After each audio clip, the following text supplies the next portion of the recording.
Yung mga ililibing ang asawa, isama mo na ako, isama mo na ako. Sige, sama ka. Di naman tatalon sa hukay. Sabi mo, huwag kang mag-inarte. Gagraduate ka rin dyan. Wala pang 6 na buwan, may boyfriend na, byuda.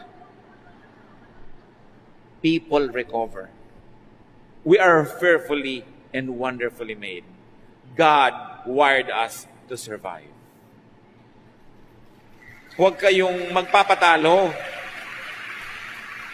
Hirap na po ako sa pag-aaral ko dahil nag-working student ako, wala akong ibili ng gamit. Huwag kang bumigay, ituloy mo lang yan, matatapos din yan. Walang hirap na permanent. Hirap na hirap ako sa kalagayan ko. Lahat ng nakita ko na naging matagumpay, duman sa sobrang hirap. At lumampas. Ano ang paghihirap nyo ngayon? Huwag lang kayong bumigay.